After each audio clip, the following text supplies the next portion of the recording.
ನಮಸ್ತೆ ಸ್ನೇಹಿತರೆ, ಇವತ್ತು ನಾವು ದ್ವಿತೀಯ BA ಇಂಗ್ಲೀಷ್ ಅದರಲ್ಲಿ ನಾವು ಪರೀಕ್ಷೆಯ ಅಂತಿಮ ತಯಾರಿಯನ್ನು ಮಾಡಿಕೊಳ್ಳುವ. ಈಗಾಗಲೇ ನಾವು ಪೊಯೆಟ್ರಿಯ 7 ಪದ್ಯದ ಸಾರಾಂಶವನ್ನು ಸರಿಯಾಗಿ ತಿಳ್ಕೊಂಡಿದ್ದೇವೆ. ಇವತ್ತು ಇದರಲ್ಲಿರುವಂಥ ಪಾಠದ ಬಗ್ಗೆ ನಾವು ತಿಳ್ಕೊಳ್ಬೇಕು. ಪಾಠದಲ್ಲಿ ಕೆಲವೊಂದು ಪಾಠವನ್ನಷ್ಟೇ ನಾವು ನೋಡಿಕೊಂಡ್ರೆ ಸಾಕು. ಮೊದಲನೇದಾಗಿ ಆನ್ ಗೋಯಿಂಗ್ ಜರ್ನಿ ಎನ್ನುವಂತಹ ಪಾಠ, ವಿಲಿಯಂ ಹ್ಯಾಸ್ಲಿಟ್ ಅವರು ಬರೆದಿರುವಂತಹ 2 ಪಾಠವನ್ನು ಅವರು ಬರೆದಿದ್ದಾರೆ. ಒನ್ ಗೋಯಿಂಗ್ ಎ ಜರ್ನಿ, ಆಮೇಲೆ on the ignorance of learned ಎನ್ನುವಂಥ 2 ಪಾಠವನ್ನು ಬರೆದಿದ್ದಾರೆ. ಈ 2 ಪಾಠವನ್ನು ಓದ್ಕೊಳ್ಳಿ, ತುಂಬಾ ಮುಖ್ಯವಾಗಿರುವಂಥ ಪಾಠ. ಮೊದಲನೆಯದಾಗಿ ಜರ್ನಿಯ ಬಗ್ಗೆ ಹೇಳುವುದಾದರೆ, ಲೇಖಕರಿಗೆ ಇಲ್ಲಿ ನಾನು ತುಂಬಾ ಫಾಸ್ಟಾಗಿ ಎಲ್ಲವನ್ನು ಮುಗಿಸ್ತಾ ಹೋಗ್ತೇನೆ, ಸ್ವಲ್ಪ ಸಣ್ಣದಾಗಿ ನಿಮಗೆ ನಾನು ತಿಳಿಸ್ತಾ ಹೋಗ್ತೇನೆ. ಇಲ್ಲಿ ಲೇಖಕರು ಹೇಳುವಂಥದ್ದು ಅವರಿಗೆ ಜರ್ನಿ ಅಂದರೆ ಏನು? ಜರ್ನಿ ಮಾಡುವಂಥದ್ದು ಅದು ಪ್ರಯಾಣ ಮಾಡುವಂಥದ್ದು, ಅಥವಾ ನಾವು ಒಂದು ಟೂರ್ ಹೋಗುವಂಥದ್ದು ಅಂತ ಇಟ್ಕೊಳ್ಳಿ. ಲೇಖಕರಿಗೆ ಪ್ರಯಾಣ ಮಾಡೋದಂದರೆ ತುಂಬಾ ಇಷ್ಟ. ಆದರೆ ಆ ಒಂದು ಪ್ರಯಾಣ ಮಾಡಬೇಕಾದ್ರೆ ಕೆಲವೊಂದು ವಿಷಯಗಳನ್ನು ಅವರು ತುಂಬಾ ಯೋಚನೆ ಮಾಡಿ ಪ್ರಯಾಣವನ್ನು ಮಾಡ್ತಾರೆ. ಕೆಲವೊಂದು ವಿಷಯಗಳು ಅವರಿಗೆ ಇಷ್ಟ ಆಗೋದಿಲ್ಲ, ಇನ್ನು ಕೆಲವೊಂದು ವಿಷಯಗಳು ಇಷ್ಟ ಆಗ್ತದೆ. ಆ ಪ್ರಯಾಣವನ್ನು ಅವರು ಯಾವ ರೀತಿ ಇರಬೇಕು ಅಂತ ನಮಗೆ ತಿಳಿಸ್ಕೊಟ್ಟಿದ್ದಾರೆ. ಅದನ್ನು ನಾನು ಈ ರೀತಿಯಾಗಿ ಪಾಯಿಂಟ್ಸನ್ನು ಬರ್ಕೊಂಡಿದ್ದೇನೆ ನೋಡಿ. ಇದರಲ್ಲಿ ಒಂದೊಂದೇ ಪಾಯಿಂಟ್ಸನ್ನು ನೀವು ವಿವರಿಸ್ತಾ ಹೋಗಿ. ಮೊದಲಿಗೆ ಪಾಯಿಂಟ್ಸನ್ನು ಹೇಳ್ತಾ ಹೋಗ್ತಾನೆ. ಲೇಖಕರಿಗೆ ಜರ್ನಿ, ಪ್ರಯಾಣ ಯಾವ ರೀತಿ ಇರಬೇಕು ಅಂತ ಇಲ್ಲಿ ಹೇಳಿರುವಂಥದ್ದು. ಹ್ಯಾಪಿಯಾಗಿರಬೇಕು, ಲಿಬರ್ಟಿ ಕೊಡಬೇಕು, ಕಮೆಂಟ್ಸ್ ಮಾಡಬಾರ್ದು, city, village, carry bag, free time, loneliness give happy, happy, liberty, comments, city, village, carry bag, free time, loneliness give happy. ಇವಿಷ್ಟು ಪಾಯಿಂಟ್ಸನ್ನು ವಿವರಿಸಿ. ಇದು ಒಂದೊಂದೇ ನಾನು ನಿಮಗೆ ಹೇಳ್ತಾ ಹೋಗ್ತೇನೆ. ಲೇಖಕರಿಗೆ ಪ್ರಯಾಣ ಅಂದರೆ ತುಂಬಾ ಇಷ್ಟ. ಅವರಿಗೆ ಪ್ರಪಂಚ ಸುತ್ತಬೇಕು, ಎಲ್ಲ ಕಡೆ ಹೋಗಬೇಕು, ನೋಡಬೇಕು ಅಂತ ಅವರು ತುಂಬಾ ಆಸೆ ಪಡ್ತಾರೆ. ಅವರು ಅದನ್ನು ಖುಷಿ ಪಡ್ತಾರೆ. ಅವರು ಹ್ಯಾಪಿ ಆಗಿದ್ದಾರೆ. ಜರ್ನಿ ಈಸ್ ಅ ಹ್ಯಾಪಿ ಅಂತ ಅವರು ಎಕ್ಸ್ಪ್ಲೇನ್ ಮಾಡ್ತಾ ಇದ್ದಾರೆ. ಆಮೇಲೆ ಹೇಳ್ತಾರೆ, ಸರಿ ನಾವು ಸುತ್ತಬೇಕು, ಜರ್ನಿ ಮಾಡಬೇಕು, ಆದರೆ ಆ ಒಂದು ಜರ್ನಿಯಲ್ಲಿ ನಮಗೆ ಸ್ವಾತಂತ್ರ್ಯ ಬೇಕು. ನಮಗೆ ಯಾವ ಕಡೆಗೆ ಹೋಗಬೇಕು ಅಂತಾದರೆ ನಮಗೆ ಆ ಕಡೆ ಹೋಗುವ ಸ್ವಾತಂತ್ರ್ಯ ಬೇಕು. ಆ ಒಂದು ಪ್ರಯಾಣದಲ್ಲಿ ನಮಗೆ ಏನನ್ನು ತೆಗೆದುಕೊಳ್ಬೇಕು, ಆ ತೆಗೆದುಕೊಳ್ಳುವಂಥ ಸ್ವಾತಂತ್ರ್ಯ ನಮಗೆ ಬೇಕು. ಏನನ್ನು ತಿನ್ನಬೇಕು ಅದನ್ನು ತಿನ್ನುವಂಥ ಸ್ವಾತಂತ್ರ್ಯ ನಮಗೆ ಬೇಕು. ಆದರೆ ಮಾತ್ರ ಆ ಒಂದು ಪ್ರಯಾಣ ಖುಷಿ ಅಂತ ಅನ್ನಿಸುವಂಥದ್ದು. ಲಿಬರ್ಟಿ ಬೇಕು, ಹ್ಯಾಪಿ, ಲಿಬರ್ಟಿ. ಆಮೇಲೆ ಕಮೆಂಟ್ಸ್, ಡೋಂಟ್ ಲೈಕ್ ಇಟ್. ಅವರು ಲೇಖಕರಿಗೆ ಕಮೆಂಟ್ಸ್ ಮಾಡೋದು ತುಂಬಾ ಇಷ್ಟ ಇಲ್ಲ, ಅವರಿಗೆ ಇಷ್ಟನೇ ಇಲ್ಲ ಅದು ಕಮೆಂಟ್ಸ್ ಮಾಡೋದು. ಅಂದರೆ ಒಂದು ಜಾಗಕ್ಕೆ ನಾವು ಹೋಗ್ತೇವೆ, ಆ ಜಾಗದಲ್ಲಿ ಅದು ಸರಿ ಇಲ್ಲ, ಇದು ಸರಿ ಇಲ್ಲ, ಅದು ಈ ರೀತಿ ಇತ್ತು, ಊಟ ಆ ರೀತಿ ಇತ್ತು, ನನಗೆ ಸರಿಯಾಗಿ ಹೊಟ್ಟೆ ತುಂಬಲಿಲ್ಲ, ಈ ರೀತಿಯಾಗಿ ಕಮೆಂಟ್ಸ್ ಮಾಡೋದಿದೆಯಲ್ಲ, ಅದು ಲೇಖಕರಿಗೆ ಇಷ್ಟ ಇಲ್ಲ. ನಾವು ಎಲ್ಲಿ ಹೋಗ್ತೇವೆ ಅಲ್ಲಿ ನಾವು ಅಡ್ಜಸ್ಟ್ ಆಗಬೇಕು. ಎಲ್ಲಿ ನಾವು ಪ್ರಯಾಣ ಬೆಳೆಸ್ತೇವೆ ಅಲ್ಲಿರುವಂಥ ಊಟವನ್ನು ತಿನ್ನಬೇಕು. ಯಾಕಂದರೆ ನಾವು ಪ್ರಯಾಣ ಮಾಡ್ತಾ ಇದ್ದೇವೆ, ಖುಷಿಗೋಸ್ಕರ ಪ್ರಯಾಣವನ್ನು ಮಾಡ್ತೇವೆ ಅಂದಮೇಲೆ ನಾವು ಅಲ್ಲಿರುವಂಥದ್ದಕ್ಕೆ ಎಲ್ಲದಕ್ಕೂ ಕೂಡ ನಾವು ಅದನ್ನು ಕರಗತ ಮಾಡಿಕೊಳ್ಬೇಕೇ ವಿನಃ ಕಮೆಂಟ್ ಮಾಡಬಾರ್ದು ಎನ್ನುವಂಥದ್ದು ಲೇಖಕರ ಅಭಿಪ್ರಾಯ. ಇಲ್ಲಿ ಸಿಟಿಯ ಬಗ್ಗೆ ಹೇಳೋದಾದರೆ, ಲೇಖಕರು ಒಂದು ಸಿಟಿಗೆ ಹೋಗ್ತಾರೆ ಅಂತಾದರೆ ಆ ಸಿಟಿಯ ಜೀವನಕ್ಕೆ ಅವರು ಇಷ್ಟಪಡ್ತಾರೆ. ಆ ಸಿಟಿಯಲ್ಲಿ ಏನಿದೆ ಅದನ್ನು ಬಳಸ್ಕೊಳ್ತಾರೆ. ಅದು ಬಿಟ್ಟು ಅವರು ಸಿಟಿಗೆ ಹೋಗಿ ಹಳ್ಳಿಯಲ್ಲಿ ಸಿಗುವಂತಹದ್ದು ಇಲ್ಲಿ ಸಿಗ್ತಾ ಇಲ್ಲ ಅಂತ ಹೇಳುವಂಥದ್ದು ಅವರಿಗೆ ಇಷ್ಟ ಆಗೋದಿಲ್ಲ. ಸಿಟಿಗೆ ಹೋದ ನಂತರ ಸಿಟಿಯಲ್ಲಿರುವಂಥ ಲೈಫನ್ನು ಅವರು ಎಂಜಾಯ್ ಮಾಡ್ತಾರೆ, ಸಿಟಿಯಲ್ಲಿರುವಂಥ ಫುಡ್ಡನ್ನು ಎಂಜಾಯ್ ಮಾಡ್ತಾರೆ, ಸಿಟಿಯಲ್ಲಿರುವಂತಹ ಪ್ಲೇಸ್ಗಳನ್ನು ನೋಡಿ ಆನಂದ ಪಡ್ತಾರೆ. 5ನೇ ಪಾಯಿಂಟ್, ವಿಲೇಜ್ ಕೂಡ ಹಾಗೆ. ವಿಲೇಜ್ ಹೇಗಿರಬೇಕು ಹಾಗೆ ಅವರು ಬಯಸ್ತಾರೆ.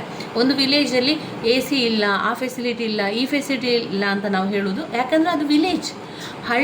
ಹಳ್ಳಿ ಥರ ನೋಡಬೇಕು ಎನ್ನುವಂಥದ್ದು ಲೇಖಕರ ಅಭಿಪ್ರಾಯ. ಲೇಖಕರು ಏನು ಹೇಳ್ತಾ ಇದ್ದಾರೆ ಅಂದರೆ, ಹಳ್ಳಿಯನ್ನು ಹಳ್ಳಿ ಥರ ನೋಡ್ಕೊಳ್ಳಿ. ಈಗ ನಾವು ಒಂದು ಹಳ್ಳಿಗೆ ಪ್ರಯಾಣವನ್ನು ಮಾಡ್ತಾ ಇದ್ದೇವೆ ಅಂತ ಹೇಳಿದ್ರೆ ಆ ಹಳ್ಳಿಯಲ್ಲಿ ಇಲ್ಲದಿರುವಂಥದ್ದು, ಅದಕ್ಕೋಸ್ಕರ ನಾವು ಅದನ್ನು ಹಳ್ಳಿ ಅಂತ ಹೇಳ್ತೇವೆ. ಅದರಿಂದ ಅದನ್ನು ನೀವು ಟೀಕೆ ಮಾಡಬಾರ್ದು. ಹಳ್ಳಿಯಲ್ಲಿರುವಂಥದ್ದನ್ನೇ ಬಳಸ್ಕೊಂಡು ನಾವು ಅಲ್ಲಿ ಜೀವನವನ್ನು ಮಾಡಬೇಕು. ಸಿಟಿ ಅಂತ ಬಂದ ಮೇಲೆ ಸಿಟಿಯಲ್ಲಿ ಇರುವಂತಹ ವಸ್ತುಗಳನ್ನು ನಾವು ಬಳಸ್ಕೊಳ್ಬೇಕು.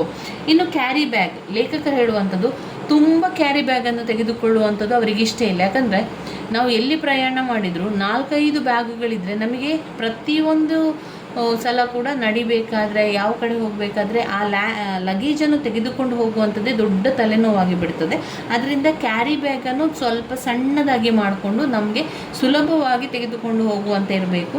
ಇಲ್ಲದ್ರೆ ಏನಾಗ್ತದೆ ಅಂದರೆ ಎಲ್ಲ ಕಡೆಗೆ ಅದನ್ನು ತೆಗೆದುಕೊಂಡು ಹೋಗುವಂಥದ್ದು, ಅದನ್ನು ಆ ಕಡೆಯಿಂದ ಈ ಕಡೆಗೆ ಇಡುವಂಥದ್ದು, ಅದೆಲ್ಲ ನಮಗೆ ತುಂಬಾ ಕಷ್ಟ, ಕಿರಿಕಿರಿ ಅನ್ನಿಸ್ತದೆ. ಒಂದು ಪ್ರಯಾಣ ಅಂದಮೇಲೆ ಅದು ಖುಷಿ ಕೊಡಬೇಕೇ ವಿನಃ ಕಿರಿಕಿರಿ ಅನ್ನಿಸಬಾರ್ದು ಎನ್ನುವಂಥದ್ದು. Free time, no free time ಅಂದರೆ ಇಲ್ಲಿ ನಾವು ಪ್ರಯಾಣವನ್ನು ಬಳಸಿದಾಗ ಫ್ರೀ ಟೈಮ್ ಸಿಗಬೇಕು, ನನಗೆ ಫ್ರೀ ಬೇಕು ಎನ್ನುವಂಥದ್ದು ತಪ್ಪು. ನಮಗೆ ಪ್ರಯಾಣ ಅಂತ ಬಂದಾಗ ಅಲ್ಲಿ ಫ್ರೀ ಟೈಮ್ ಇಲ್ಲ, ಪ್ರತಿ ಬಾರಿ ನಾವು ಹೋಗ್ತಾ ಇರುವಂಥದ್ದು, ಜರ್ನಿ ಮಾಡ್ತಾ ಇರುವಂಥದ್ದು. ಫ್ರೆಂಡ್ಸ್ ಜೊತೆಗೆ ಬರ್ತಾರೆ ಅಂದರೆ ಫ್ರೀ ಟೈಮ್ ಅಂತ ನೋಡಿಕೊಂಡು ಫ್ರೆಂಡ್ಸ್ ಜೊತೆಗೆ ಬರುವಂಥದ್ದು, ಅವರಿಗೆ ಅದು ಆ ರೀತಿ ಇಷ್ಟ ಇಲ್ಲ. ಏಕಾಂಗಿ ಖುಷಿ ಕೊಡ್ತದೆ. ಲೇಖಕರಿಗೆ ಏಕಾಂಗಿಯಾಗಿ ಪ್ರಯಾಣ ಬೆಳೆಸುವಂಥದ್ದು, ಏಕಾಂಗಿಯಾಗಿ ಒಬ್ಬಂಟಿಯಾಗಿ ಇರುವಂಥದ್ದು ಲೇಖಕರಿಗೆ ತುಂಬ ಸಲ ಖುಷಿಯನ್ನು ಕೊಟ್ಟಿರುವಂಥದ್ದು. ಈ ಪಾಯಿಂಟ್ಸನ್ನು ಇಟ್ಕೊಂಡು ಬರಿತಾ ಹೋಗಿ. ಇದಾದ ನಂತರ ನಾವು ನೋಡುವಂತಹ ಪಾಠ on the ignorance of learn. ಕಲಿಕೆ ಎನ್ನುವಂಥದ್ದನ್ನು ಅವರು ಇಗ್ನೋರ್ ಮಾಡುವಂಥದ್ದು, ಅಥವಾ ಕಲಿಕೆಯನ್ನು ಇಗ್ನೋರ್ ಮಾಡಬಾರ್ದು. ಎಜುಕೇಷನ್, ಕಲಿಕೆಯನ್ನು ನಾವು ಅದನ್ನು ಇಗ್ನೋರ್ ಮಾಡಬಾರ್ದು, ಅದನ್ನು ಅಲ್ಲಗಳೆಯಬಾರ್ದು. ಅದು ತುಂಬಾ ಇಂಪಾರ್ಟೆಂಟ್ ನಮ್ಮ ಜೀವನಕ್ಕೆ. ಎಜುಕೇಷನನ್ನು ಮಾಡಬೇಕು, ಎಜುಕೇಷನಲ್ಲಿ ನಾವು ಇಂಪಾರ್ಟೆನ್ಸನ್ನು ಕೊಡಬೇಕು ಅನ್ನುವಂಥದ್ದು ಲೇಖಕರ ಒಂದು ಅಭಿಪ್ರಾಯ ಆಗಿದೆ. ಅದರ ಪ್ರಕಾರ ನಾವು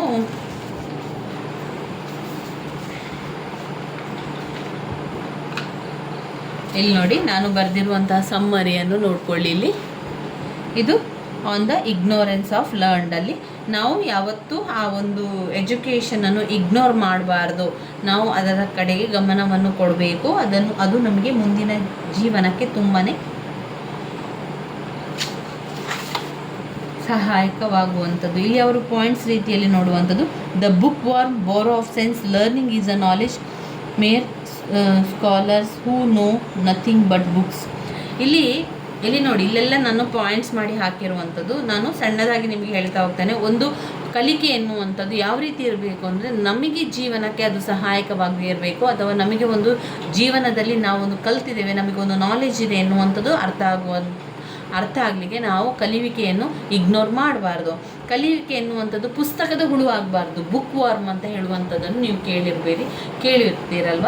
ನಾವು ಎಷ್ಟೋ ಸಲ ನಾವು ಹೇಳ್ತೇವೆ, ಅವಳು ಪುಸ್ತಕದ ಹುಳು ಮಾತ್ರ, ಬುಕ್ ವಾರ್ಮ್ ಅಂತ ಹೇಳುವಂಥದ್ದು. ನಾವು ಪುಸ್ತಕದ ಹುಳು ಆಗಬಾರ್ದು, ಓದಬೇಕು, ಒಳ್ಳೆಯ ಒಂದು ಕಲಿಕೆ ನಮಗೆ ಸಿಗಬೇಕು, ಒಳ್ಳೆಯ ಎಜುಕೇಷನ್ ನಮಗೆ ಸಿಗಬೇಕು, ಆದರೆ ಪುಸ್ತಕದ ಹುಳು ಆಗಬಾರ್ದು, ಬುಕ್ ವಾರ್ಮ್ ಆಗಬಾರ್ದು ಅಂತ ಲೇಖಕರ ಹೇಳ್ತಾ ಇರುವಂಥದ್ದು. ಬೋರ್ ಆಫ್ ಸೆನ್ಸ್, ಬೇಕಾದಾಗೆಲ್ಲ ಕಲಿಬೇಕು ಅಂತ ಅನಿಸಿದಾಗ ಅದನ್ನೆಲ್ಲ ಪರ್ಚೇಸ್ ಮಾಡುವಂಥದ್ದು, ಪಡೆದುಕೊಳ್ಳುವಂಥದ್ದು. ಲರ್ನಿಂಗ್ ಈಸ್ ಅ ನಾಲೆಜ್, ಓದುವಂಥದ್ದು ಎನ್ನುವಂಥದ್ದು ಯಾವಾಗಲೂ ಕೂಡ ಜ್ಞಾನ ಅದು. ಆಮೇಲೆ who know nothing but books, ಬುಕ್ಸಿನ ಬಿಟ್ಟು ಬೇರೆ ಏನೂ ಕೂಡ ಗೊತ್ತಿರೋದಿಲ್ಲ. ಅದು ಬಿಟ್ಟು ಹೊರಗಿನ ಪ್ರಪಂಚದ ಕಡೆಗೆ ಬರಬೇಕು, ಬುಕ್ ವಾರ್ಮ್ ಆಗಬಾರ್ದು, ಅದರ ಬಗ್ಗೆ ಎಲ್ಲ ಕೂಡ ತಿಳ್ಕೊಳ್ಬೇಕು ಎನ್ನುವಂಥದ್ದನ್ನು ಲೇಖಕರು ಇಲ್ಲಿ ಹೇಳ್ತಾ ಇರುವಂಥದ್ದನ್ನು ನಾವು ಕಾಣ್ಬೋದು. ಸಮ್ಮರಿಯನ್ನು ನೀವು ನೋಡ್ಕೊಂಡಿದ್ರಿ ಇಲ್ಲ, ಇದನ್ನು ನೋಡ್ಕೊಳ್ಳಿ. ಇನ್ನು ಬರುವಂತಹ ಒಂದು ಪಾಠ ಯಾವುದನ್ನು ನಾವು ಓದ್ಕೊಳ್ಬೇಕಾಗಿರುವಂಥದ್ದು, on the knocking at the gate in Macbeth, ಆಮೇಲೆ ವಾಕಿಂಗ್ ಟೂರನ್ನು ಓದ್ಕೊಳ್ಳೋ, ಅವಿಷ್ಟನ್ನು ನೋಡಿಕೊಂಡ್ರೆ ಸಾಕು. ಈಗ ನಾಕಿಂಗ್ ಗೇಟ್ ಇಲ್ಲಿ ನೋಡಿ, ಆಮೇಲೆ ವಾಕಿಂಗ್ ಟೂರ್ ಎರಡೂ ಕೂಡ ಇದೆ. ವಾಕಿಂಗ್ ಟೂರ್ ಬರೆದಿರುವಂಥದ್ದು R.L. ಸ್ಟೀವನ್ಸನ್. ನಾನಿಲ್ಲಿ ವಾಕಿಂಗ್ ಟೂರನ್ನು ಕೂಡ ಪಾಯಿಂಟ್ಸ್ ಮಾಡ್ಕೊಂಡಿದ್ದೇನೆ, 6 ಪಾಯಿಂಟ್ಸ್ ಮಾಡಿ 6 ಪಾಯಿಂಟ್ಸನ್ನು ವಿವರಿಸಿರುವಂಥದ್ದು. ಇಲ್ಲಿ knocking at the gate in Macbeth ಕೂಡ ನನಗೆ ಸುಲಭವಾಗುವ ರೀತಿಯಲ್ಲಿ ನಾನು ಪಾಯಿಂಟ್ಸನ್ನು ಮಾಡ್ಕೊಂಡಿರುವಂಥದ್ದು. ನೀವು ಬೇರೆ ಕಡೆ ಕೂಡ ಅದನ್ನು ನೋಡಿಕೊಂಡು ಓದ್ಕೊಳ್ಳಿ. ನಾನು ಇದರಲ್ಲಿ ಸುಲಭ ಆಗಲಿಕ್ಕೆ ಇದನ್ನು ಓದ್ಕೊಳ್ಳಿರುವಂಥದ್ದು. On the knocking at the gate in ಮ್ಯಾಕ್ಬೆತ್ತಿನ ಸಮ್ಮರಿ, ದೊಡ್ಡದಾದ ಸಮ್ಮರಿಯನ್ನು ನೋಡ್ಕೊಳ್ಳಿ. ಇಲ್ಲಿ ಪಾಯಿಂಟ್ಸ್ ಇದೆ ನೋಡಿ, 1 2 3 4 5 ಪಾಯಿಂಟ್ಸ್ಗಳನ್ನು ಬರ್ಕೊಂಡಿರುವಂಥದ್ದು.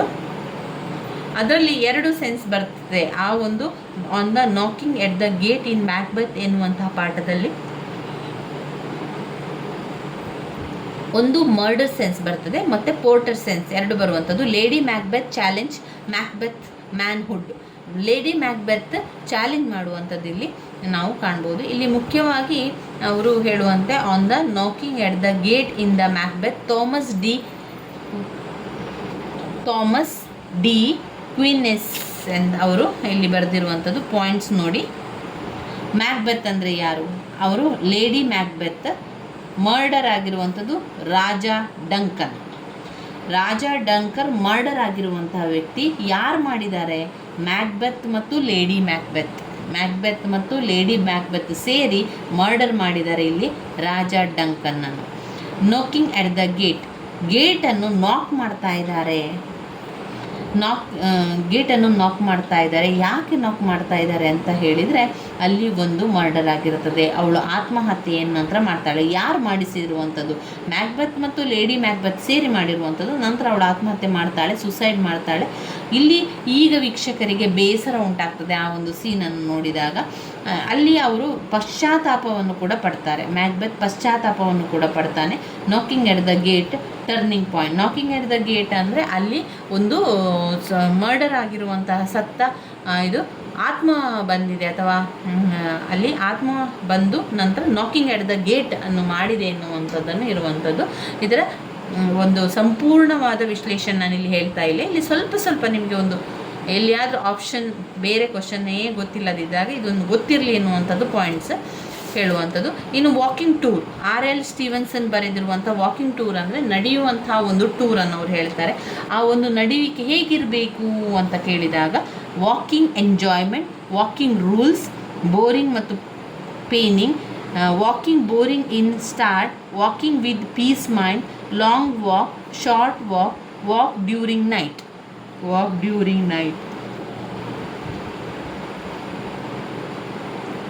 ವಾಕಿಂಗ್ ಎಂಜಾಯ್ಮೆಂಟ್, ವಾಕಿಂಗ್ ರೂಲ್ಸ್, ಅದರಲ್ಲಿ ಬೋರಿಂಗ್ ಮತ್ತು ಪೇನಿಂಗ್ ಆಗುವಂಥದ್ದು. Walking boring in start, walking with peace mind, long walk, short walk, walk during night.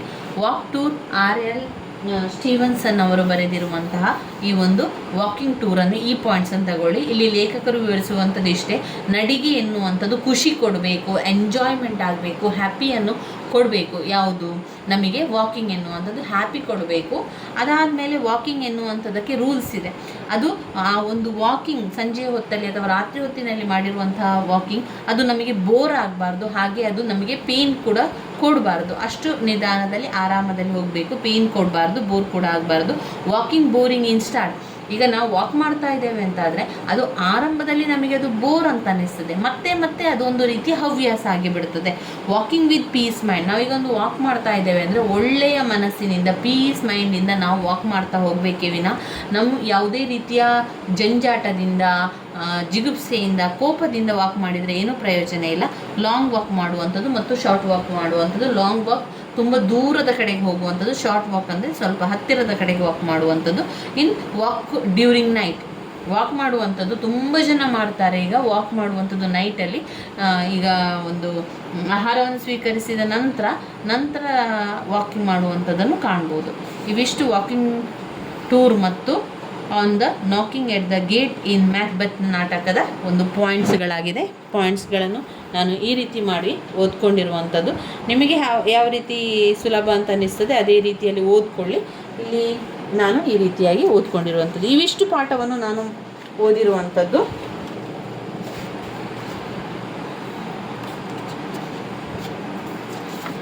ಪಾಠದ ಭಾಗದಿಂದ ನಾನು ಅಷ್ಟೇ ಓದಿರುವಂಥದ್ದು. ಇನ್ನು ಉಳಿದಿರುವಂಥದ್ದು ನಿಮಗೆ ಸಮಯ ಇದ್ದರೆ ಓದ್ಕೊಳ್ಳಿ. On the going journey, on the ignorance of learn, on the knocking at the gate in Macbeth, ಆಮೇಲೆ ವಾಕಿಂಗ್ ಟೂರ್, ಇವಿಷ್ಟನ್ನು ಓದ್ಕೊಂಡೆವು. ಇನ್ನು ಬರುವಂತಹ ಮುಖ್ಯವಾದಂಥ ವೆರಿ ಇಂಪಾರ್ಟೆಂಟ್ ಆಗಿರುವಂತಹ ಭಾಗ ಅದು drama. Julius Caesar drama is a very important ಆಗಿರುವಂತಹ ಒಂದು ಡ್ರಾಮಾದ ಭಾಗ ಆಗಿದೆ. ಇದರಿಂದ ಪ್ರಶ್ನೆಗಳು 100ಕ್ಕೆ 100% ಅನೋಟೇಟ್ ಕೂಡ ಕೊಡ್ತಾರೆ, ಟಿಪ್ಪಣಿ ಬರೀಲಿಕ್ಕೆ ಕೂಡ ಕೊಡ್ತಾರೆ, ಪ್ರಶ್ನೋತ್ತರವನ್ನು ಕೂಡ ಕೊಡ್ತಾರೆ. ಆದ್ದರಿಂದ ಈ ಒಂದು ಭಾಗ ವೆರಿ ಇಂಪಾರ್ಟೆಂಟ್. ಈ ಒಂದು ಡ್ರಾಮಾದಲ್ಲಿ ನಾನು ಸ್ವಲ್ಪ ನಿಮಗೆ ಹೇಳ್ತೇನೆ. ಈಗಾಗಲೇ ನಾನು ಒಂದು ಕಳೆದ ವಿಡಿಯೋದಲ್ಲಿ ಡ್ರಾಮಾದ ಸಂಪೂರ್ಣ ವಿವರಣೆ, ವಿಶ್ಲೇಷಣೆಯನ್ನು, ಪಾತ್ರಗಳ ಬಗ್ಗೆ ಎಲ್ಲವನ್ನು ಕೂಡ ತಿಳಿಸಿದ್ದೆ. ಈಗ ಸ್ವಲ್ಪ ಸಣ್ಣದಾಗಿ ಬೇಗ ನಮಗೆ ಕಲೀಲಿಕ್ಕೆ ಇರುವುದರಿಂದ ನಾನು ಸ್ವಲ್ಪ ಹೇಳ್ತಾ ಹೋಗ್ತೇನೆ ನೋಡಿ.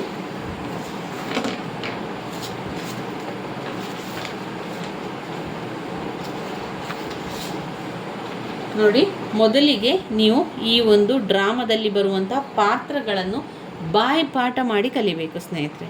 ಈ ಪಾತ್ರಗಳ ಬಗ್ಗೆ ನಿಮಗೆ ಗೊತ್ತಾದರೆ ನಿಮಗೆ ಈ ಒಂದು ಡ್ರಾಮಾವನ್ನು ಸುಲಭದಲ್ಲಿ ಬರೀಲಿಕ್ಕೆ ಆಗ್ತದೆ. ಹೇಗೆ? ಉದಾಹರಣೆಗೆ ನಿಮಗೆ ಈ ಒಂದು ಡ್ರಾಮಾದ ಹೆಸರು ಮತ್ತು ಲೇಖಕರ ಹೆಸರು ಸರಿಯಾಗಿ ಬರಬೇಕು, ಬಾಯಿಪಾಠ ಮಾಡ್ಕೊಳ್ಳಿ. ಜೂಲಿಯಸ್ ಸೀಸರ್ ಸ್ಪೆಲ್ಲಿಂಗ್ ಸರಿಯಾಗಿ ಕಲ್ತ್ಕೊಳ್ಳಿ. JULIUS, JULIUS. Julius Caesar, CAESAR ಯಾರು ಬರೆದಿದ್ದಾರೆ? ವಿಲಿಯಂ ಶೇಕ್ಸ್ಪಿಯರ್ ಅವರು ಬರೆದಿದ್ದಾರೆ. ವಿಲಿಯಂ ಶೇಕ್ಸ್ಪಿಯರ್ ಬರೆದಿರುವಂತಹ ಈ ಡ್ರಾಮಾ ಜೂಲಿಯಸ್ ಸೀಸರ್ ಡ್ರಾಮಾದಲ್ಲಿ ಬರುವಂತಹ ಪಾತ್ರಗಳು, ಮೊದಲನೆಯದಾಗಿ ರಾಜ ಜೂಲಿಯಸ್ ಸೀಸರ್. ಯಾರು ಜೂಲಿಯಸ್ ಸೀಸರ್ ಅಂದರೆ? Julius Caesar is a great general of Rome who has recently won the civil war against Pompey and returns to Rome in triumphs in great victory.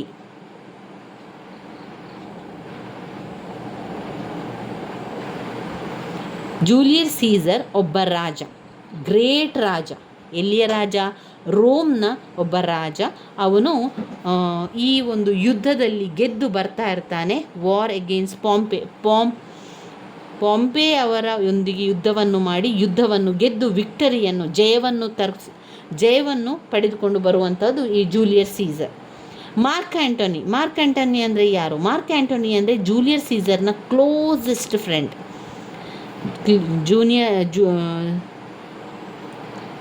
Mark Antony ಅಂದರೆ Julius ಸೀಸರ್ನ closest friend. Octavius ಅಂದರೆ Julius ಸೀಸರ್ನ ಅಣ್ಣನ ಮಗ, nephew, ಅಣ್ಣನ ಮಗ ಆಗಿದ್ದಾನೆ. He is greeted on its outstretched by the news of Caesar death. ಸೀಸರ್ನ ಮರಣ ನಂತರ ರಾಜ್ಯಭಾರವನ್ನು ಅವನು ಮಾಡುವಂಥದ್ದು, ರಾಜ್ಯಭಾರವನ್ನು ಅವನು ಮುಂದುವರಿಸ್ತಾನೆ. ಇನ್ನು ಬ್ರೂಟಸ್ ಅಂದರೆ ಯಾರು? ಬ್ರೂಟಸ್ ಅಂದರೆ ಒಬ್ಬ ರೋಮನ್ನ noble, is a noble Roman, ನಂಬಿಕೆ ಇರುವಂಥ ವ್ಯಕ್ತಿ. ಜೂಲಿಯಸ್ ಸೀಸರ್ ನಂಬಿಕೆ ಇರುವಂತಹ ವ್ಯಕ್ತಿ ಬ್ರೂಟಸ್. ಇನ್ನು ಮೂವರು ಇರುವಂತಹ ಪಾತ್ರಧಾರಿಗಳು ನಂಬಿಕೆ ಇಲ್ಲದಂತಹ ವ್ಯಕ್ತಿಗಳು. Cassius, Casca, Brutus, Decius, Brutus, Cassius, Casca. Brutus ಅಂದರೆ ಈಸ್ ಅ ನೋಬಲ್ ರೋಮನ್, ನಂಬಿಕೆ ಇರುವ ವ್ಯಕ್ತಿ. ಕ್ಯಾಸಿಯಸ್ ಯಾರು? ಈಸ್ ಅ ನೋಬಲ್ ರೋಮನ್ನೇ ಆಗಿರ್ತಾನೆ, ರೋಮನ್ನ ನೋಬಲೇ, ಆದರೆ ಸೀಸರ್ನ ವೈರಿ, master mind behind the Caesar. Julius ಸೀಸರ್ನ ವಿರುದ್ಧ ಮಾಸ್ಟರ್ ಮೈಂಡ್ ಮಾಡಿರುವಂತಹ ಮಾಸ್ಟರ್ ಮೈಂಡ್ ಯಾರದು? ಕ್ಯಾಶಿಯಸ್ ಇದು. ಕಾಸ್ಕಾ ಯಾರು? ಕಾಸ್ಕಾ ಅವನು ಕೂಡ ರೋಮನ್ನ ಪ್ರಜೆ. ಸೀಸರ್ ಫೂಲಿಂಗ್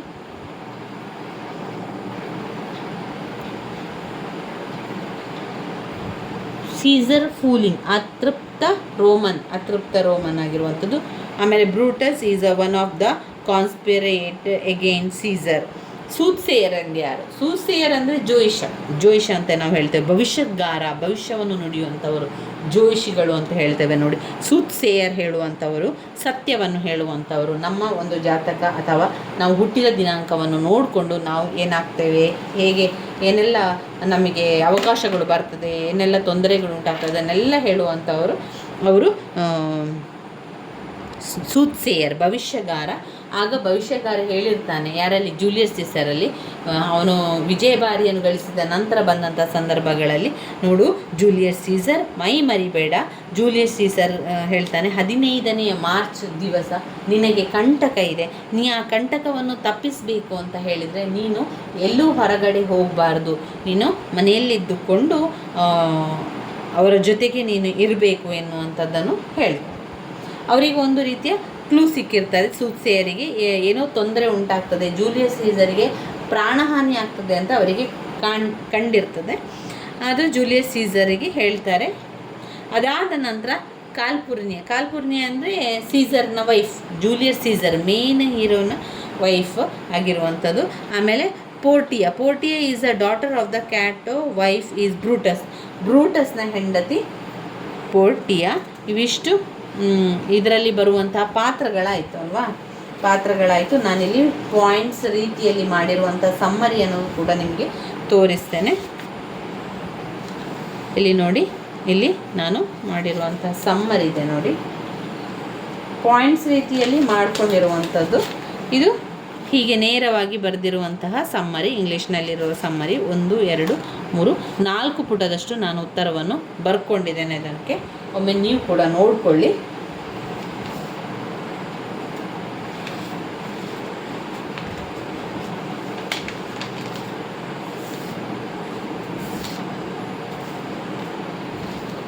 ಇದು ಮೊದಲ ಪುಟದಲ್ಲಿದೆ, ಇದು ಎರಡನೇ ಪುಟದಲ್ಲಿದೆ.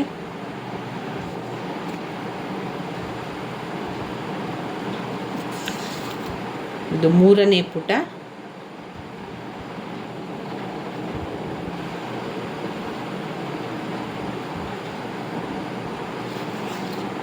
ಇದು ನಾಲ್ಕನೇ ಪುಟದಲ್ಲಿದೆ.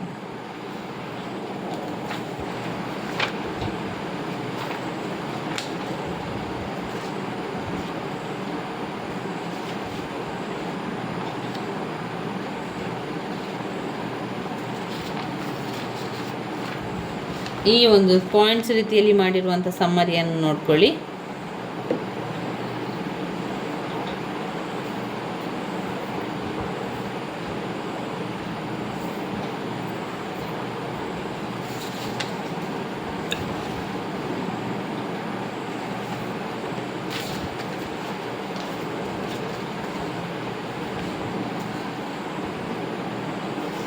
ಅವರು ಏನೇ ಪ್ರಶ್ನೆ ಕೇಳಿ ಆ ಪ್ರಶ್ನೆಯನ್ನು ಸೇರಿಸ್ಕೊಂಡು ನೀವು ಬರೆದಿರುವಂಥ, ನೀವು ಕಲ್ತಿರುವಂಥ ಸಮ್ಮರಿಯನ್ನು ಬರೆಯಿರಿ ಸ್ನೇಹಿತರೆ.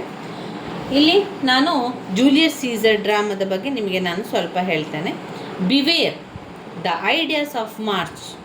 Julius Caesar 15th March, beware the ideas of March ಅಂತ. ಇದನ್ನು ಪದೇ ಪದೇ ಜೂಲಿಯಸ್ ಸೀಸರ್ನ ಜೋಯಿಸರು ಹೇಳ್ತಾ ಇದ್ರು. ಸೂತ್ಸೇಯರ್, ಭವಿಷ್ಯಗಾರ, ಜೂಲಿಯಸ್ ಸೀಸರ್ನ ಭವಿಷ್ಯಗಾರ ಪದೇ ಪದೇ ಹೇಳ್ತಾ ಇದ್ದ, ನೋಡು ಜೂಲಿಯಸ್ ಸೀಸರ್, ನಿನ್ನ ಪ್ರಾಣಕ್ಕೆ ಕಂಟಕ ಇದೆ, ನಿನ್ನ ಪ್ರಾಣಕ್ಕೆ ಕಂಟಕ ಇದೆ, ನಿನ್ನ ಮಾರ್ಚ್ 15ರಂದು ನಿನ್ನ ಪ್ರಾಣಕ್ಕೆ ಕಂಟಕ ಇದೆ, ಅದರಿಂದ ಹೊರಗಡೆ ಎಲ್ಲೂ ಹೋಗಬೇಡ ಅಂತ ಸೂತ್ಸೇಯರ್ ಹೇಳಿರ್ತಾನೆ. ಅದೇ ರೀತಿಯಲ್ಲಿ ಇಲ್ಲಿ 15ನೇ ದಿವಸ ಜೂಲಿಯಸ್ ಸೀಸರ್ ಎಲ್ಲಿಗೂ ಕೂಡ ಹೋಗೋದಿಲ್ಲ. ಆದರೆ ಆ ಕ್ಷಣದಲ್ಲಿ, ಆ ದಿವಸದ ಹಿಂದಿನ ದಿವಸ ಅವರಿಗೆ ಅವನು ಹೋಗುವುದಿಲ್ಲ. ಭವಿಷ್ಯತ್ಗಾರ ಹೇಳಿದ್ದಾನೆ ಆ ದಿವಸ ಹೋಗಬಾರ್ದು ಅಂತ ಹೇಳಿದ ಕಾರಣ ರಾಜ ಹೊರಡ್ತಿಲ್ಲ ಎನ್ನುವ ಕಾರಣ ಗೊತ್ತಾದಂತಹ ಆ ಒಂದು ದುಷ್ಟ ವ್ಯಕ್ತಿಗಳು ಕ್ಯಾಸಿಯಸ್, Casca, Brutus, ಕ್ಯಾಸಿಯಸ್, Brutus, Cassius, Casca, Brutus, ಇವರು 3 ಜನ ಸೇರಿ ಹೊಂಚನ್ನು ಹಾಕಿ ಮೂವರು ಸೇರಿ ಹೊಂಚನ್ನು ಹಾಕಿ ಜೂಲಿಯಸ್ ಸೀಸರನ್ನು ಕೊಲ್ಲುವಂಥದ್ದನ್ನು ಇಲ್ಲಿ ಹೇಳಲಾಗಿದೆ. ಕ್ಯಾಸಿಯಸ್, ಕಾಸ್ಕಾ, ಬ್ರೂಟಸ್ ಸೇರಿ ಜೂಲಿಯಸ್ ಸೀಸರನ್ನು ಕೊಲ್ಲುತ್ತಾರೆ. ಯು ಬ್ರೂಟಸ್ ಅಂತ ಜೂಲಿಯಸ್ ಸೀಸರ್ ಹೇಳುತ್ತಾನೆ. ರಾಜಭವನದಲ್ಲಿ ಅವನ ಕೊಲೆ ಮಾಡಲಾಗಿದೆ. ನಂತರ ಜನರಿಗೆ ಅವನ ಬಗ್ಗೆ ಕೆಟ್ಟವ ಎಂದು ಬಿಂಬಿಸಿ ಕಾಸ್ಕಾ, ಕ್ಯಾಸಿಯಸ್, ಬ್ರೂಟಸ್ ಎಲ್ಲ ಪ್ರಜೆಗಳಿಗೆ, ಊರಿನ ಜನರಿಗೆ ತಿಳಿಸ್ತಾನೆ. ಅದರಂತೆ ಅವರೆಲ್ಲ ನಂಬಿರ್ತಾರೆ. ನಂತರ ಸೀಸರ್ನ ಫ್ರೆಂಡ್ ಮಾರ್ಕ್ ಆ್ಯಂಟೋನಿ ಜನರಿಗೆ ಜೂನಿಯರ್ ಸೀಸರ್ ಒಳ್ಳೆಯವನು, ಒಳ್ಳೆಯ ವ್ಯಕ್ತಿ ಎಂದು ಅವನ ಬಗ್ಗೆ ಹೊಗಳ್ತಾರೆ. ಒಳ್ಳೆಯ ವಿಷಯ ತಿಳಿಸಿ ಜನರಿಗೆ ಒಳ್ಳೆಯ ವೃತ್ತಿ ಕಳಕೊಂಡ ಬಗ್ಗೆ ಚಿಂತಿಸುತ್ತಾ ನಂತರ ಯುದ್ಧ ಕೂಡ ಆರಂಭವಾಗ್ತದೆ. ಇಲ್ಲಿ ಸೀಸರ್ ಅದಾದ ನಂತರ, ಸೀಸರ್ನ ಮರಣ ಹೊಂದಿದ ನಂತರ ಸೀಸರ್ ಭೂತ ಆಗಿ ಬರುವಂಥದ್ದು. ನಂತರ ಕಾಸ್ಕಾ, ಕ್ಯಾಸಿಯಸ್, ಬ್ರೂಟಸ್ ಆತ್ಮಹತ್ಯೆಯನ್ನು ಕೂಡ ಮಾಡಿಕೊಳ್ತಾರೆ. ನಂತರ ರೋಮನನ್ನು ಯಾರು ಆಳ್ತಾರೆ? ರೋಮನನ್ನು ಆಕ್ಟೋವಿಯಸ್ ಎನ್ನುವಂಥ ಜೂಲಿಯಸ್ ಸೀಸರ್ನ ನಿಪ್ಯು, ಅಣ್ಣನ ಮಗ, ಅವನು ರಾಜ್ಯಭಾರವನ್ನು ಆಳುವಂಥದ್ದನ್ನು ಕಾಣ್ಬೋದು. ಇವಿಷ್ಟು ಈ ಒಂದು ಕಥೆಯಲ್ಲಿ ಬರುವಂಥ ವಿಚಾರಗಳಾಗಿದೆ. ಡ್ರಾಮಾ ಕಥೆಯಲ್ಲ, ಇದು ಡ್ರಾಮದಿಂದ ಬರುವಂತಹ ವಿಚಾರಗಳು.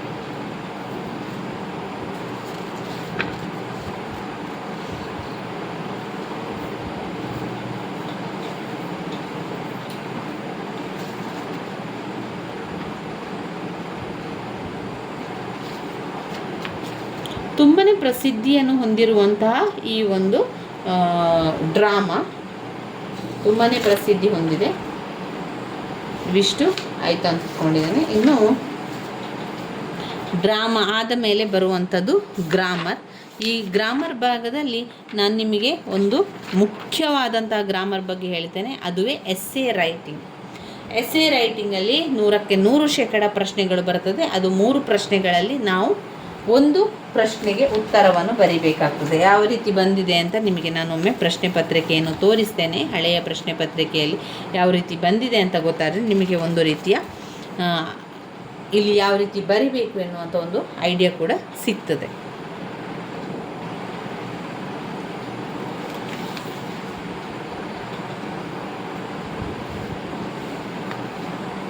ನೋಡಿ ಇಲ್ಲಿ ನಾನು ಹೇಳಿರುವಂಥ ಎಸ್ಸೆ 3 ಕೊಟ್ಟಿರ್ತಾರೆ, ಒಂದನ್ನು ಬರೀಬೇಕು. ನಾವೇನು ಮಾಡಬೇಕು, ಜನರಲ್ ಇರುವಂತಹ ಟಾಪಿಕನ್ನು ಬಾಯ್ಪಾಠ ಮಾಡಿ ಕಲ್ತುಕೊಳ್ಳಿ ಸ್ನೇಹಿತರೆ. ಒಂದು ಎಲೆಕ್ಟ್ರಾನಿಕ್ ಐಟಮ್, ಎಲೆಕ್ಟ್ರಾನಿಕ್ ಮೀಡಿಯಾಗಳು, ಇದೆಲ್ಲ ಕೂಡ ವೆರಿ ವೆರಿ ಇಂಪಾರ್ಟೆಂಟ್ ಆಗಿರುವಂತಹ ಒಂದು ವಿಷಯಗಳು. ಅದರಿಂದ ಅದನ್ನು ಕಲ್ತ್ಕೊಳ್ಳಿ. ಆಮೇಲೆ ಯಾವುದಾದ್ರೂ ಒಂದನ್ನು ಸರಿಯಾಗಿ ಕಲ್ತ್ಕೊಂಡು ಅವರು ಕೊಟ್ಟಿರುವಂತಹ ಪ್ರಶ್ನೆ ಬೇರೆ ಆಗಿದ್ದರೆ ನೀವೇನು ಮಾಡಬೇಕು, ನಿಮ್ಮ ಒಂದು ಸಮ್ಮರಿಯನ್ನು ಬರಿತಾ ಹೋಗುವಂಥದ್ದು. ಅದರ ಜೊತೆಗೆ ಅವರು ಬಿಟ್ಟಿರುವಂತಹ ಕೆಲವೊಂದು ವಿಚಾರಗಳನ್ನು ಅವುಗಳನ್ನು ಮತ್ತೆ ಬದಲಾವಣೆಯನ್ನು ತರಬೇಕು.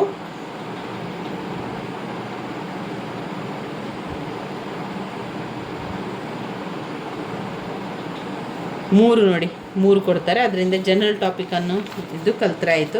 ಎಸ್ಸೆ ಬರೀಲಿಕ್ಕೆ ಆ ರೀತಿಯನ್ನು ಮಾಡ್ಕೊಳ್ಳಿ. ಇನ್ನು ನಾವು ಡೈರೆಕ್ಟ್ ಮತ್ತು ಇಂಡೈರೆಕ್ಟ್ ಸ್ಪೀಚ್ ನನಗೆ ಗೊತ್ತಿಲ್ಲ, ಹಾಗೆ ನಾನು ಅದನ್ನು ನಿಮಗೆ ಹೇಳ್ಕೊಡ್ತಾನೂ ಕೂಡ ಇಲ್ಲ. ಗ್ರಾಮರ್ ಬಗ್ಗೆ ಹೆಚ್ಚು ಚಿಂತೆ ಮಾಡಬೇಡಿ. ಮೊದಲಿಗೆ ಗ್ರಾಮರ್ ಭಾಗದಲ್ಲಿ ಒಂದು ಪ್ಯಾಸೇಜ್ ಕೊಟ್ಟಿರ್ತಾರೆ, ಅದಕ್ಕೆ ಉತ್ತರವನ್ನು ಬರಿಬೇಕು ಅಂತಾದರೆ ನಾವು ಪ್ರಶ್ನೆಯನ್ನು ನೋಡಿ ಆ ಪ್ರಶ್ನೆ ಮೇಲಿನ ಸಾಲುಗಳಲ್ಲಿ ಯಾವ ಸಾಲುಗಳಲ್ಲಿ ಇದೆ ಎನ್ನುವಂಥದ್ದನ್ನು ನಾವು ಹುಡುಕ್ತಾ ಹೋಗಬೇಕು. ಅವುಗಳು ಯಾವ ಸಾಲುಗಳಲ್ಲಿದೆ ಎನ್ನುವಂಥದ್ದು ನೋಡ್ಕೊಳ್ತಾ ಅದನ್ನು ನಾವು ಕಲಿಯುವಂಥದ್ದು. ಇದರಲ್ಲಿ ಡೈರೆಕ್ಟ್ ಮತ್ತು ಇಂಡೈರೆಕ್ಟ್ ಸ್ಪೀಚ್ ಎಲ್ಲ ಕೂಡ ಟೆಕ್ಸ್ಟ್ ಬುಕ್ಕಲ್ಲಿದೆ. ನಿಮಗೆ ಅರ್ಥ ಆಗ್ತಾ ಇದೆ ಅಂತಾದರೆ ಅದನ್ನು ಓದ್ಕೊಳ್ಬೋದು. ಇವಿಷ್ಟು ಗ್ರಾಮರ್ ಬಗ್ಗೆ ನಾವು ಯೋಚನೆ ಮಾಡಬೇಕಾದಂಥದ್ದು. ದ್ವಿತೀಯ BA ವಿದ್ಯಾರ್ಥಿಗಳೇ, ಗ್ರಾಮರ್ ಬಗ್ಗೆ ಹೆಚ್ಚು ಚಿಂತೆ ಮಾಡಬೇಡಿ. ವಿಭಾಗ ಎಯಲ್ಲಿ ಆ್ಯನೋಟೇಟ್ ಮತ್ತು ಪೊಯೆಟ್ರಿ ಮತ್ತು ಡ್ರಾಮಾದಿಂದ ಆ್ಯನೋಟೇಟ್ ಕೊಟ್ಟಿದ್ದಾರೆ. ಅದಾದ ನಂತರ ಪದ್ಯ ಮತ್ತು ಡ್ರಾಮಾ ಭಾಗದಿಂದ ಪ್ರಶ್ನೋತ್ತರವನ್ನು ಕೊಟ್ಟಿದ್ದಾರೆ. ಅದಾದ ನಂತರ ಸೆಕ್ಷನ್ ಸಿಯಲ್ಲಿ ಕೂಡ ಪ್ರಶ್ನೋತ್ತರಗಳನ್ನು ಕೊಟ್ಟಿರುವಂಥದ್ದು. ಒಂದು ಎಸ್ಸೆ ಬರೀಲಿಕ್ಕೆ ಇರುವಂಥದ್ದು, ಅದು 10 ಅಂಕದ ಪ್ರಶ್ನೆ. 3 ಪುಟದಷ್ಟು ನಿಮ್ಮ ಪ್ರಬಂಧ ಇರಲಿ. ಅದಾದಮೇಲೆ ಒಂದು ಪ್ಯಾಸೇಜ್ ಕೊಡ್ತಾರೆ, ಆ ಪ್ಯಾಸೇಜಿಗೆ ಅವರು ಕೇಳಿರುವಂಥ ಉತ್ತರವನ್ನು ಬರೀಬೇಕು. ಅದೇ ರೀತಿ ಮತ್ತೊಂದು ಪ್ಯಾಸೇಜನ್ನು ಕೊಟ್ಟಿದ್ದಾರೆ, ಇದರಲ್ಲೂ ಕೂಡ ಹಾಗೆ ಅವರು ಕೊಟ್ಟಿರುವಂಥ ಗ್ರಾಮರ್ ವಿಚಾರಗಳನ್ನು ಬರೀಲಿಕ್ಕೆ ಇರುವಂಥದ್ದು. ಈ ಪ್ರಶ್ನೆ ಪತ್ರಿಕೆಯನ್ನೊಮ್ಮೆ ನೋಡ್ಕೊಳ್ಳಿ.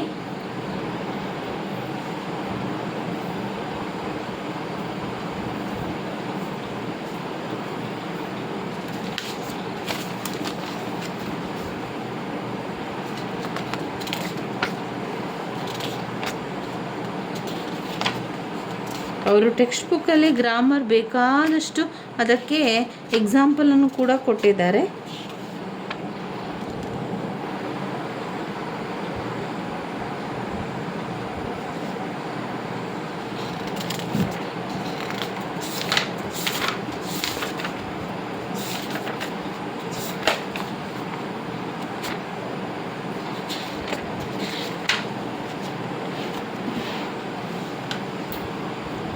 ನೋಡಿ, ಈಗ ನಾವು ಎಲ್ಲವನ್ನು ಕೂಡ ಕಲ್ತ್ಕೊಂಡೆವು.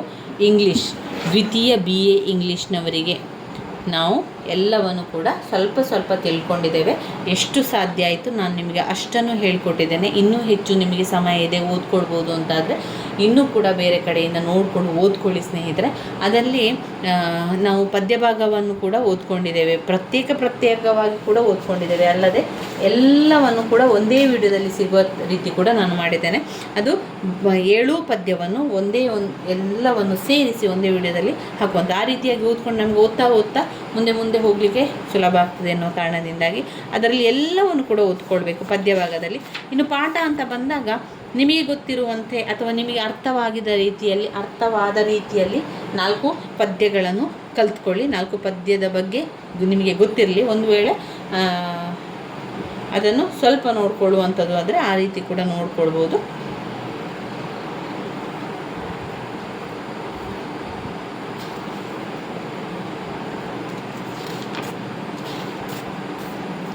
ಇದೆಲ್ಲ ನಾನು ನಿಮಗೆ ಆಗ ಪಾಯಿಂಟ್ಸನ್ನು ಕೊಟ್ಟಿದ್ದೇನೆ. ಪಾಯಿಂಟ್ಸ್ ರೀತಿಯಲ್ಲಿ ಓದ್ಕೊಂಡ್ರೆ ಬೇಗ ನೆನಪಲ್ಲಿ ಉಳಿತದೆ ಒಂದು.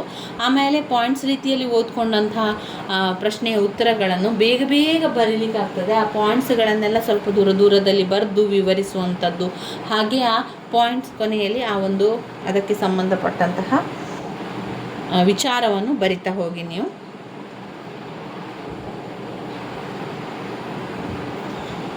ಇನ್ನು ಗ್ರಾಮರ್ ಬಗ್ಗೆ ಹೆಚ್ಚು ಚಿಂತೆ ಮಾಡಬೇಡಿ. ಸ್ವಲ್ಪ ಗ್ರಾಮರನ್ನು ನೋಡಿಕೊಂಡ್ರೆ ಸಾಕು. ಪ್ಯಾರಾಗ್ರಾಫ್ ಬಂದರೆ ಆ ಪ್ಯಾಸೇಜನ್ನು, ಆ ಪ್ರಶ್ನೆಯನ್ನು ನೋಡ್ಕೊಳ್ಳಿ ಮೊದಲಿಗೆ. ನಂತರ ಆ ಪ್ರಶ್ನೆ ಯಾವ ಸಾಲುಗಳಲ್ಲಿದೆ ಅಂತ ನೋಡಿಕೊಂಡ್ರೆ ಆ ಸಾಲುಗಳಿಂದಲೇ ಅಲ್ಲಿ ನಮಗೆ ಆ ಸಾಲುಗಳನ್ನೆಲ್ಲ ಸೇರಿಸ್ತಾ ನಾವು ಬರೆಯುವಂಥದ್ದನ್ನು ಮಾಡಬೇಕು. ಪದ್ಯ ಭಾಗ ಕೂಡ ಓದ್ಕೊಂಡೆವು, ಪಾಠ ಭಾಗ ಓದ್ಕೊಂಡೆವು, ಜೂಲಿಯಸ್ ಸೀಸರ್ ಡ್ರಾಮಾವನ್ನು ಓದ್ಕೊಂಡೆವು. ಹಾಗೆ ಅದರ ಜೊತೆಗೆ ಗ್ರಾಮರನ್ನು ಕೂಡ ಸ್ವಲ್ಪ ತಿಳ್ಕೊಂಡಿರುವಂಥದ್ದು. ಗ್ರಾಮರಲ್ಲಿ ನಾವು ಎಸ್ಸೆ ರೈಟಿಂಗ್ ವೆರಿ ಇಂಪಾರ್ಟೆಂಟ್ ಆಗಿರುವಂಥದ್ದು. ಸ್ಕಿಪ್ ಮಾಡಬೇಡಿ, 10 ಅಂಕದ ಪ್ರಶ್ನೆಯಾಗಿ ಕೊಡ್ತಾರೆ. ಇದು ಜನರಲ್ ಆಗಿ ಇರುವಂಥ ಟಾಪಿಕ್ ಯಾವುದಿದೆ ಅದನ್ನು ನೋಡಿಕೊಂಡು ಕಲಿಯಿರಿ. ನಂತರ ಹೇಗೆ ಬರೆಯುವಂಥದ್ದು ಅಂತ ನಿಮಗೊಂದು ಪ್ರಶ್ನೆ ಬರ್ಬೋದು. ಹೇಗೆ ಬರಿಬೋದು ಅಂತ ಹೇಳಿದರೆ, ನೀವು ಯಾವುದೇ ಕಲೀಲಿ ಅದು ಅವರು ಕೊಟ್ಟಿರುವಂಥ ಪ್ರಶ್ನೆಗೆ ರಿಲೇಟ್ ಆಗಿದೆಯಾ ಅಂತ ನೋಡ್ಕೊಳ್ಳಿ. ರಿಲೇಟ್ ಆಗಿದ್ದರೆ ಅದೇ ಸಮ್ಮರಿಯನ್ನು ನಾವು ಬರೆದ್ರೆ ಆಯಿತು. ಅದೇ ಸಮ್ಮರಿ ನಾವು ತಗೊಂಡ್ರೆ ಆಯಿತು.